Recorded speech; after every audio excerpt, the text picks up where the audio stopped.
Kami sangat bangga dengan setiap anggota jemaat di ICC Rosmin ini karena mereka memiliki hati yang mengasihi Tuhan dan roh yang menyala-nyala untuk melayani Tuhan.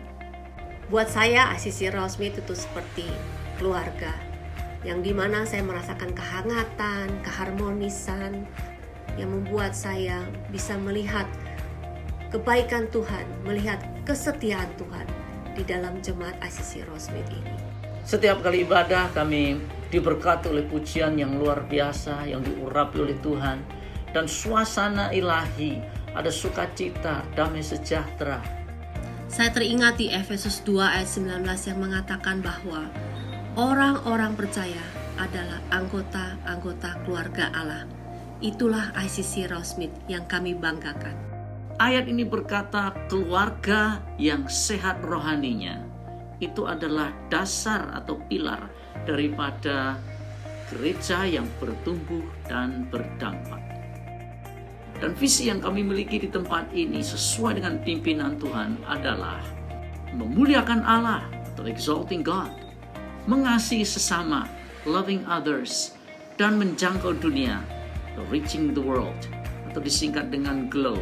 Nilai-nilai pelayanan yang kami miliki bersama untuk menggenapkan visi Allah adalah komitmen dan kerendahan hati atau humility, kemudian relasi atau relationship, integritas atau integrity, servanthood atau hati hamba, dan tanggung jawab atau trustworthiness. Jadi kalau disingkat adalah Christ. Karena kita diciptakan oleh gambar dan rupa Allah, maka kita memiliki potensi yang sangat luar biasa. Itulah sebabnya di ICC Rosmin kami memberikan kesempatan untuk setiap orang percaya bertumbuh dewasa di dalam Tuhan melalui keterlibatan mereka di dalam Bible study atau pendalaman Alkitab, pelayanan, dan juga keterlibatan dalam kelompok-kelompok sel. Sehubungan dengan visi dan nilai-nilai yang kami miliki itulah kami ingin untuk dapat menjangkau komunitas, kota, dan bangsa-bangsa. Dalam waktu beberapa saat lagi kita akan segera memulai online service hari ini. Oleh sebab itu persiapkan diri saudara, ambil Alkitab, ambil buku catatan, buka hati saudara untuk memuji, menyembah, dan menerima firman Tuhan yang hidup. Kalau saudara mau mengizinkan Roh Kudus bekerja, maka mujizat dan transformasi akan terjadi. Selamat beribadah dan Tuhan Yesus memberkati.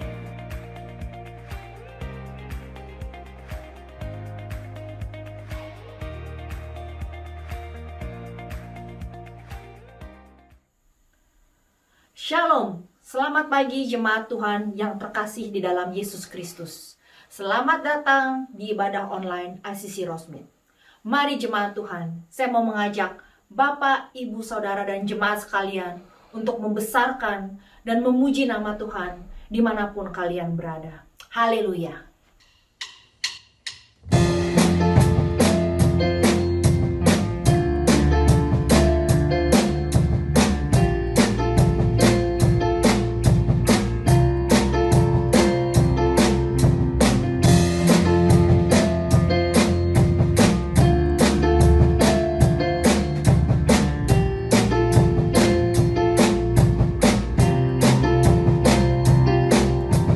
Dari murah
Mari jemaat yang terkasih di dalam Yesus Kristus, kita akan masuk lebih dalam lagi ke dalam hadirat Tuhan.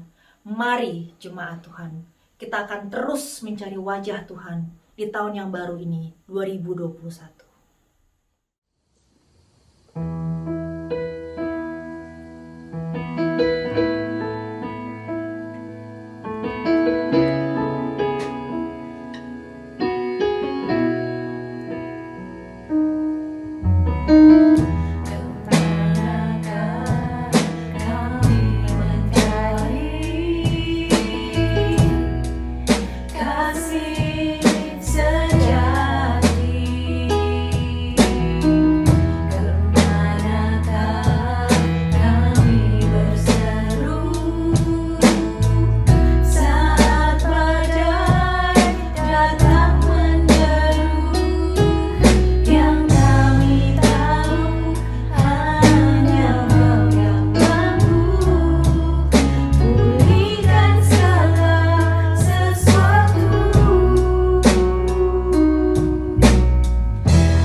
Puji nama Tuhan. Shalom, selamat berjumpa di dalam ICC Rosemead Online Service pada pagi hari ini. Saudaraku yang kekasih, tidak terasa kita telah memasuki minggu ketiga di bulan Januari di awal tahun baru ini.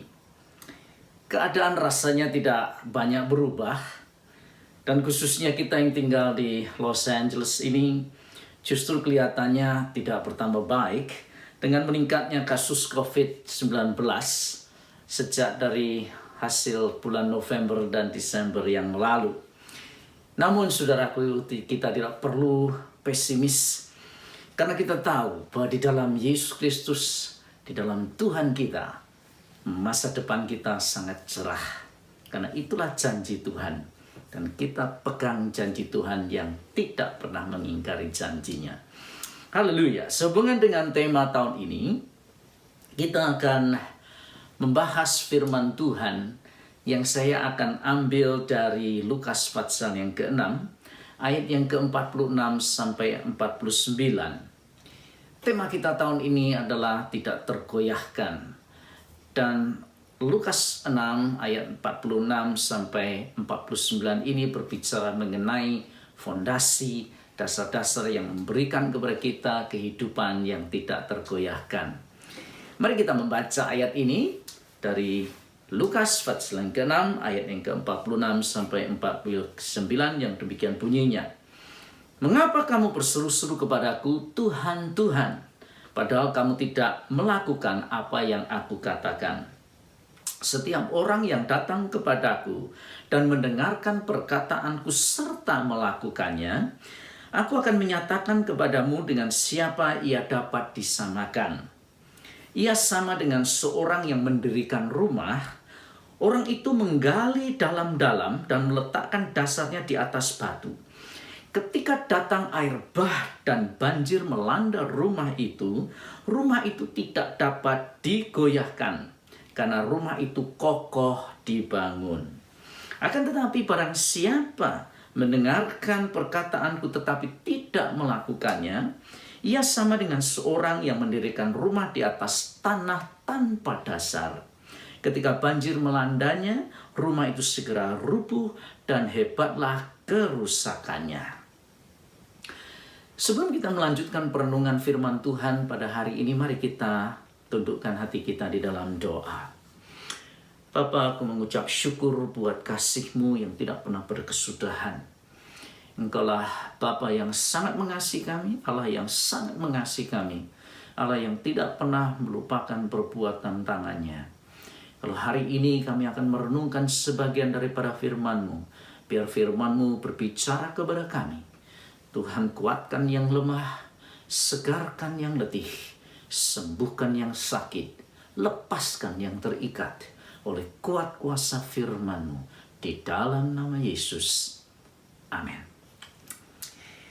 Haleluya. Khotbah hari ini saya akan beri judul Dasar yang Teguh, yang terambil dari Lukas 6 ayat yang ke-46 sampai ayat yang ke-49. Dari ayat-ayat yang telah kita baca tadi, kita akan merenungkan beberapa hal untuk memiliki dasar yang teguh, sehingga kita memiliki kehidupan kekristenan yang tidak tergoyahkan. Karena ayat 48 dan ke-49 mengatakan ketika air bah dan banjir itu datang, jadi kata ketika di sini memberikan suatu kepastian, karena tidak dikatakan mungkin banjir atau air bah akan datang. Tidak, tetapi pasti akan datang. Siap atau tidak, persoalan, masalah, tantangan pasti akan kita hadapi. Kita siap atau tidak, saudaraku. Oleh sebab itu, memiliki dasar yang teguh, kita harus memiliki atau mengalami beberapa perubahan atau melakukan beberapa perubahan yang radikal di dalam kehidupan kita. Dari ayat-ayat yang kita baca tadi, kita akan belajar beberapa hal, perubahan radikal yang kita perlu miliki atau kita perlu alami. Yang pertama adalah perubahan dari penggemar menjadi pengikut, saudaraku. Ayat yang ke-46 dikatakan demikian. Mengapa kamu berseru kepadaku, Tuhan, Tuhan, padahal kamu tidak melakukan apa yang aku perintahkan, akulah katakan. Tuhan Yesus berkata demikian. Mereka berteriak, Tuhan, Tuhan. Saudaraku, hanya berteriak tetapi tidak melakukan perkataan Tuhan Yesus. Nah, kalau saudara membaca ayat-ayat sebelumnya, pada waktu sebelum orang ini mengatakan Tuhan, Tuhan, sebetulnya mereka itu mengalami banyak mujizat. Mereka melihat banyak sekali mujizat-mujizat yang dilakukan oleh Tuhan Yesus. Di mana mereka melihat orang sakit disembuhkan, orang yang terikat, dirasuk setan, dilepaskan. Jadi mereka sangat takjub, mereka sangat kagum sekali dengan Tuhan Yesus. Jadi mereka bilang, Tuhan, Tuhan. Wah, mereka menjadi penggemar daripada Tuhan Yesus, saudaraku. Kita harus berubah dari penggemar menjadi pengikut. Memang Tuhan Yesus itu hebat, tetapi kita tidak bisa hanya menjadi penggemar saja, namun kita harus menjadi pengikut Yesus. Saudaraku, banyak di antara mereka yang bahkan mengalami mujizat, tetapi mereka tidak mau mengikut Tuhan. Dan saya melihat banyak orang Kristen yang mendapat banyak berkat, tetapi mereka tidak mau mengikut Tuhan, tidak mau melakukan perintah Tuhan. Menyedihkan sekali. Saudara yang kekasih, untuk sungguh-sungguh berakar di dalam Tuhan dan memiliki dasar yang sangat teguh, kita tidak bisa menjadi penggemar saja. Kita harus menjadi pengikut Tuhan Yesus. Dan menjadi pengikut Yesus berarti kita menjadi murid Kristus. Kita menjadi murid Kristus berarti harus mau diajar dan belajar. Kita harus mau belajar dan berubah dari hari lepas hari, sehingga kita menjadi lebih hari serupa dengan Tuhan Yesus. Dalam arti kata, karakter kita semakin berubah. Kita harus berani memikul salib, menyangkal diri, berani menderita untuk Tuhan Yesus. Apapun yang Yesus katakan, firman Tuhan katakan, kita harus mulai berani untuk katakan, aku mau taat kepada firman Tuhan. Tuhan Yesus berkata di dalam Lukas 9 ayat yang ke-23 demikian. Barang siapa yang mau mengikut aku, dia harus menyangkal dirinya, memikul salibnya setiap hari, dan mengikut aku. Jadi beda antara penggemar dengan pengikut atau murid Tuhan adalah bahwa penggemar hanya dari jarak jauh, saudaraku. Tidak mau melakukan firman Tuhan. Mereka hanya mau mengalami berkat-berkatnya saja. Mereka tidak berani menderita bagi Kristus. Tetapi pengikut atau murid Tuhan Yesus, mereka akan berani mengikut Tuhan di dalam segala keadaan. Dengan kata lain, kita mengikut Tuhan Yesus bukan karena berkat-berkatnya. Seorang murid bukan karena berkat-berkat yang dia terima, tetapi karena pribadi gurunya. Guru kita, yaitu Yesus Kristus. Kita mengikut dia karena kita mengasihi dia. Karena siapa dia? Allah yang sangat mengasihi kita. Jadi menjadi pengikut Kristus, murid Tuhan berarti menjadi pelaku firman-Nya. Ada suatu ilustrasi yang menarik yang diberikan oleh seorang hamba Tuhan bernama Chuck Swindoll untuk orang Kristen yang hanya mau menjadi pendengar, tidak mau melakukan firman Tuhan. Alright, ilustrasinya seperti ini. Coba kita berpura-pura, seolah-olah saja, saudaraku. Saudara menjadi asisten saya. Dan saya seorang bos dari suatu perusahaan yang sedang berkembang. Ini adalah ilustrasi dari hamba Tuhan Chuck Swindoll ini. Saudara menjadi wakil saya di perusahaan saya yang sedang berkembang. Dan saudara adalah wakil saya yang sangat saya percayai dan saya percayakan untuk melakukan segala sesuatu yang mana kalau saya lagi pergi, saudara lakukan semuanya. Sepertinya saudara adalah bos, oke? Nah, perusahaan saya semakin berkembang. Dan saya mau melebarkan perusahaan saya, membuka cabang di negara lain. Misalnya saja di Eropa. Dan karena saya mau membuka cabang ini, saya pergi ke Eropa dan saya mau membuka cabang di situ dan memastikan bahwa cabang itu akan bertumbuh dan berhasil. Jadi saya harus pergi ke negara itu bersama-sama dengan keluarga saya. Jadi saya membuat perencanaan untuk pindah ke sana selama kurang lebih 6 bulan. Mungkin 6-8 bulan. Dan saya meninggalkan saudara untuk mengurusi semua masalah yang ada atau semua hal-hal di dalam perusahaan organisasi itu. Dan selama saya pergi, selama saya ada di negara yang baru, saya akan menulis surat dengan secara regular. Dengan secara tepat saya akan terus menulis surat untuk memberikan saudara pengarahan hal-hal yang harus dilakukan, instruksi dan pengarahan. Jadi saudara tinggal mewakili saya, menguasai atau mengerjakan pekerjaan saya, dan kemudian saya pergi. Setelah saya pergi, beberapa saat saya mulai mengirim surat-surat dari Eropa kepada saudara, dan saudara menerima surat-surat itu di tempat headquarter perusahaan kita. Dalam surat itu saya menjelaskan ekspektasi saya, pengharapan hal-hal yang apa yang saya ingin saudara lakukan. Kemudian setelah 8 bulan saya kembali ke headquarter, kembali ke kota, kembali ke perusahaan dan bertemu dan untuk menemui, untuk mengecek segala hal yang saya percayakan kepada saudara. Setelah saya tiba, besok harinya saya pergi ke kantor.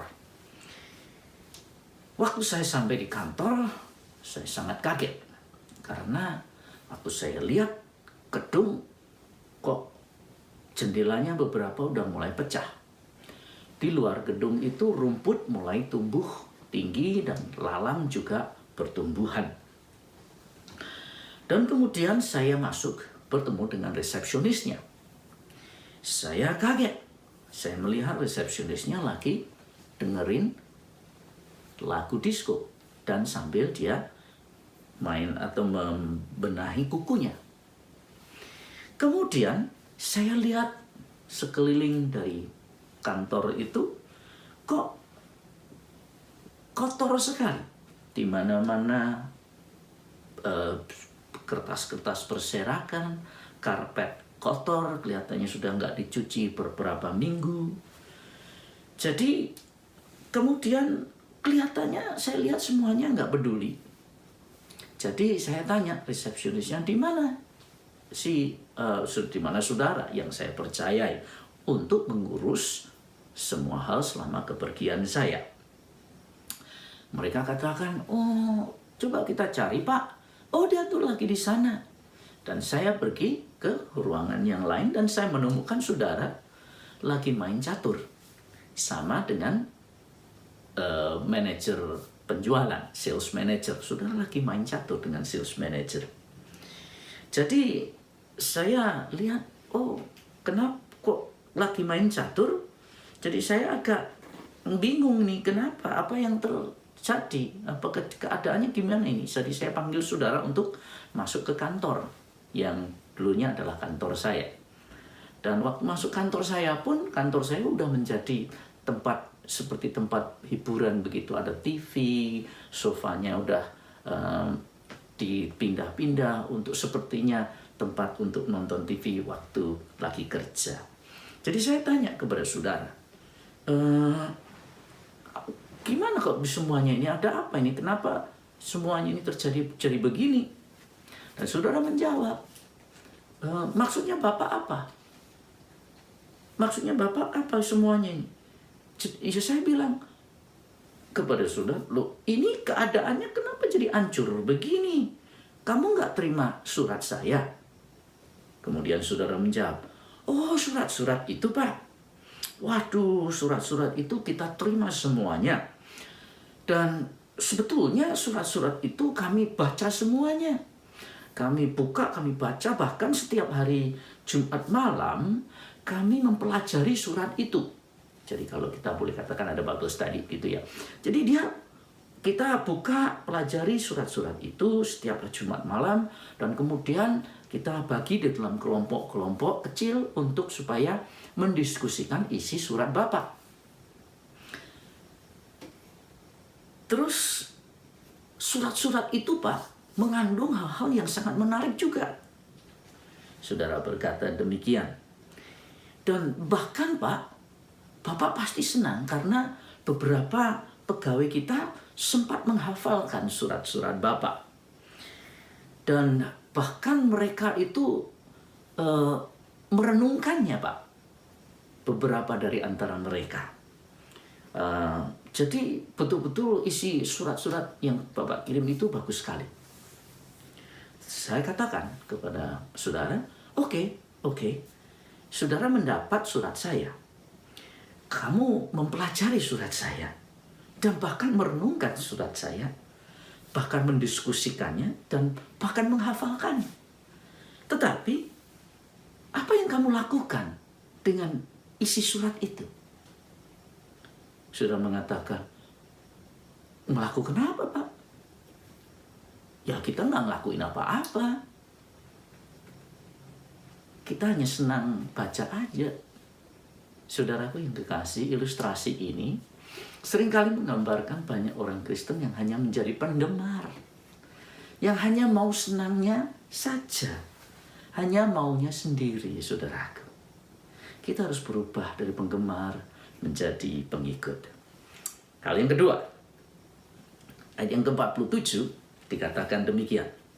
Setiap orang yang datang kepadaku dan mendengarkan perkataanku serta melakukannya, kita harus berubah. Yang kedua adalah menjadi dari penonton menjadi pemain, saudaraku.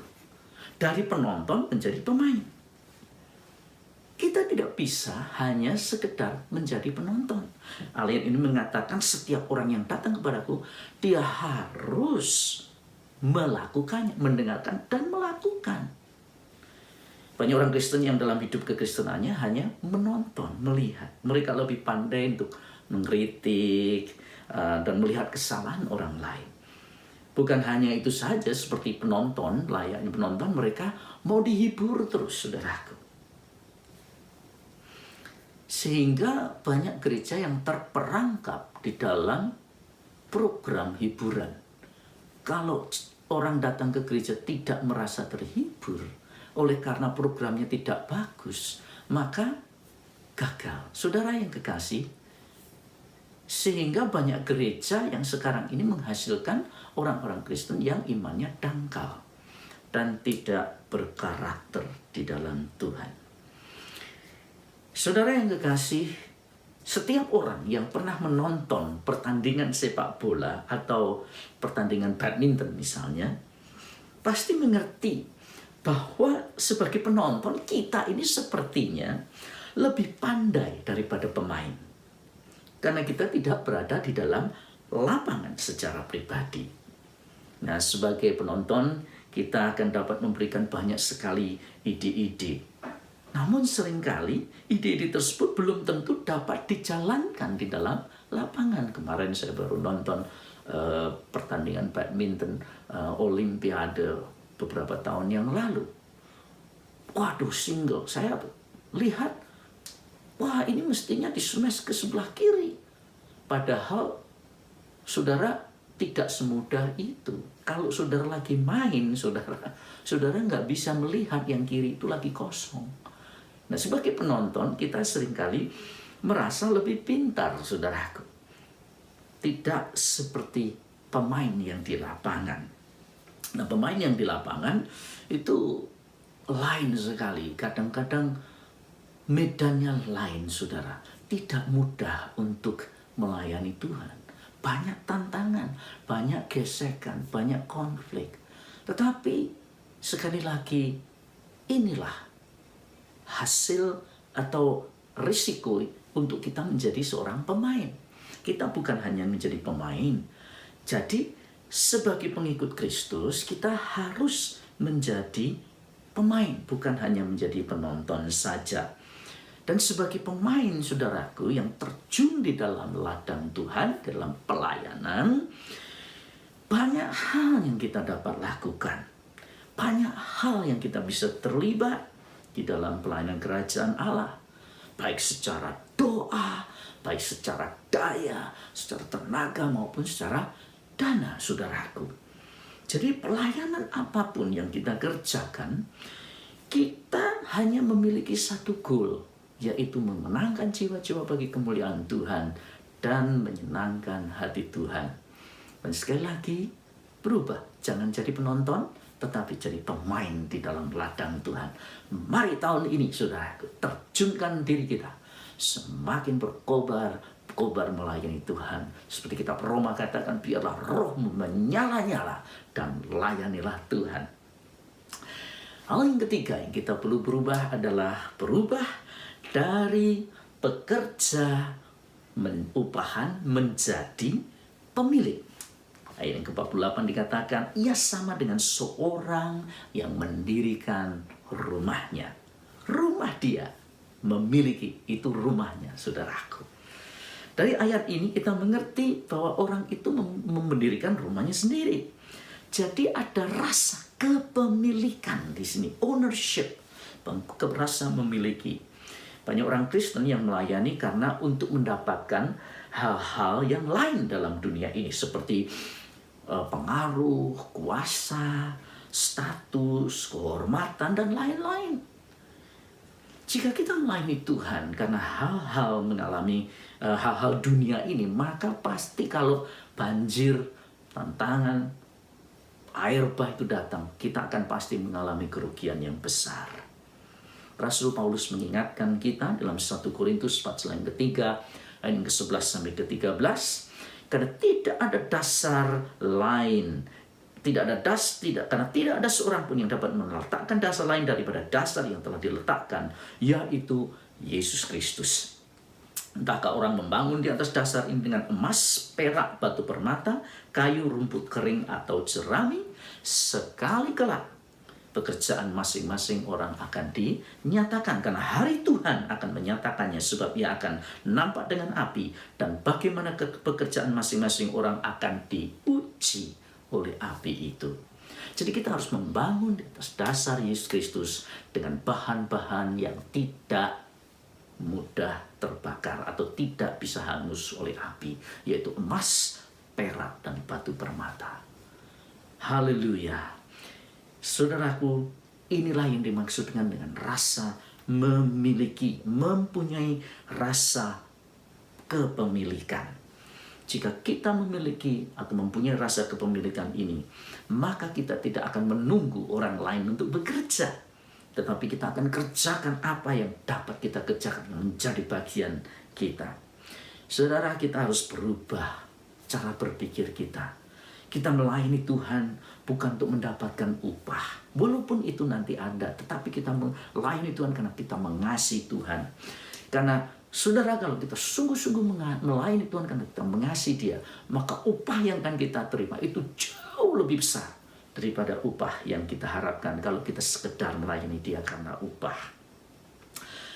Haleluya. Karena sekali lagi, saudaraku, rasa kepemilikan ini hanya bisa dimiliki karena ada relasi.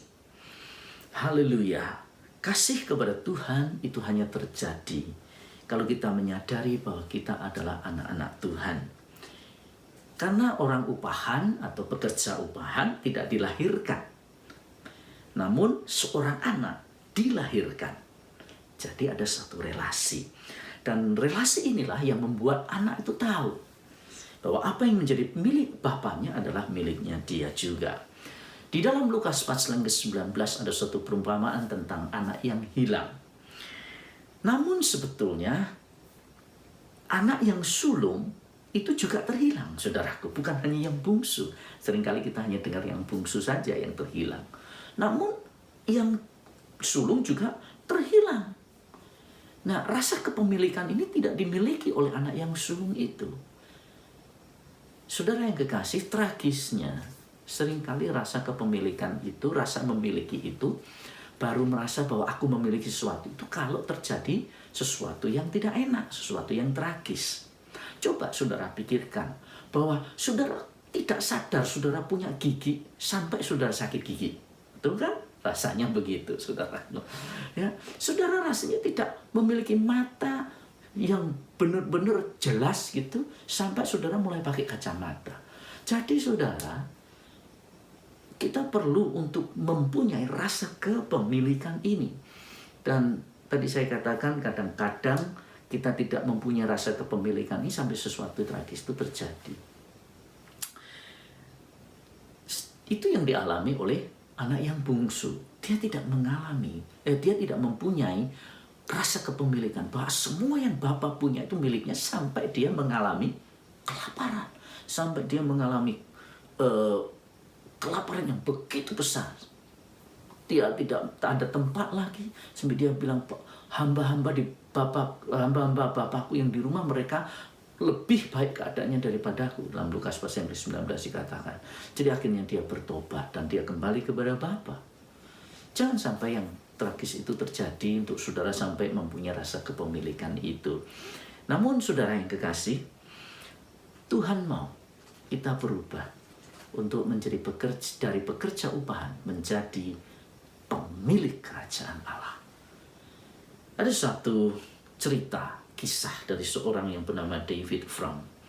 Salah seorang yang menulis speech untuk Presiden George Bush. Dia menulis buku yang berjudul The Right Man. Waktu dia pulang ke rumahnya di sore hari setelah kejadian September 11 tahun 2001, sesuatu timbul di dalam hatinya. Saudara yang kekasih, dia menulis di dalam bukunya itu, waktu dia dalam perjalanan di mobilnya, dalam perjalanan pulang di mobilnya, tiba-tiba ada rasa memiliki bangsa Amerika begitu kuat, dia katakan, yang tidak pernah dia alami sebelumnya. Waktu dia mengendarai mobilnya dan mendengar suara jet F-16 berputar-putar di langit, saudaraku, dia mengatakan, itu kepunyaanku. Waktu dia melihat jalan-jalan di kota Washington itu begitu sepi, dia katakan, itulah jalan-jalanku, itu milikku. Waktu dia melihat Twin Towers terbakar, dia mengatakan, itu adalah gedungku. Jadi dia tiba-tiba merasakan suatu perasaan yang memiliki yang luar biasa karena sesuatu yang terjadi. Sampai dia waktu masuk ke rumahnya dan dia melihat bertemu dengan istri dan anaknya, mereka memeluk dia. Dan malam itu dikatakan, on that night they pile out the pillows. Mereka tidur bersama-sama di ruang tamu dan bersama-sama seluruh keluarga mereka tidur di ruang tamu.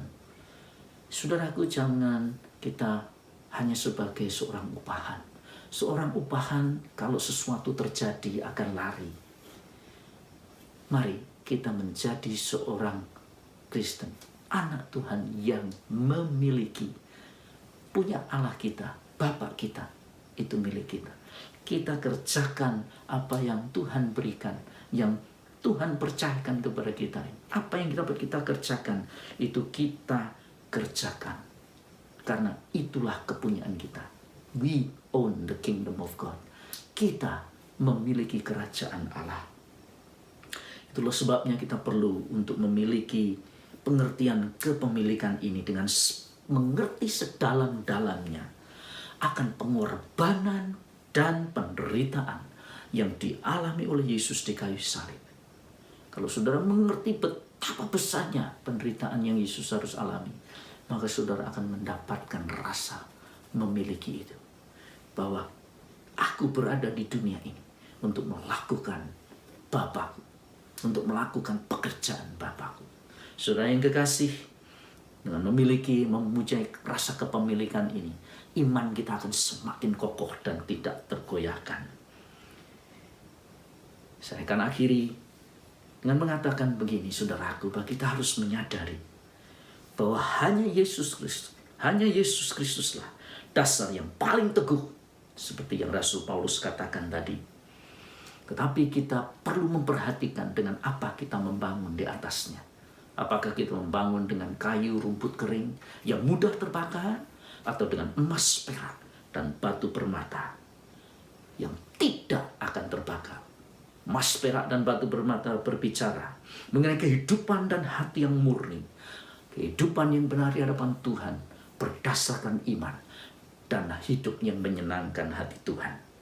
Mari dalam perjalanan hidup kita ini mengikut Yesus, kita semakin mengasihi Dia dan hidup melekat dengan Tuhan Yesus setiap hari. Hidup bergaul dengan Tuhan sehingga kita hidup mengalami iman yang teguh dan tidak tergoyahkan. Amin. Tuhan memberkati. Mari kita berdoa. Bapa, mengucap syukur untuk firman-Mu pada pagi hari ini. Biarlah firman-Mu berbicara dalam di dalam kehidupan kami, sehingga kami boleh menjadi anak-anak-Mu yang menyenangkan hati-Mu. Pakai hidup kami Tuhan. Pakai hidup kami untuk kemuliaan. Dalam nama Yesus hamba berdoa. Amin.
Puji nama Tuhan, saya percaya diberkati oleh firman Tuhan pada pagi hari ini yang disampaikan oleh hambanya. Biar kita akan mengakhiri ibadah kita pada pagi hari ini di dalam doa. Tuhan, mengucap syukur buat kasih-Mu, buat kesetiaan-Mu, kebaikan-Mu di dalam hidup kami. Apapun yang jemaat-Mu, anak-anak-Mu alami dan lewati, biar Tuhan Kau memberikan mereka kemenangan demi kemenangan. Yang sakit Tuhan sembuhkan, yang lemah Tuhan segarkan, kuatkan. Dan Tuhan, mereka yang mengalami pergumulan, berikan mereka kemenangan saat ini juga di dalam nama Yesus. Biarlah berkat-Mu turun atas umat-Mu saat ini. Jemaat yang dikasihi oleh Tuhan, terimalah damai sejahtera yang daripada Allah Bapa, kasih yang di dalam Yesus Kristus dan persekutuan yang manis dengan Roh Kudus, yang memberikan kepada kita kuasa untuk hidup dalam jalan kemenangannya, hari lepas hari, sampai Yesus datang kembali. Maranatha, semua yang mengasihi Tuhan katakan, amin.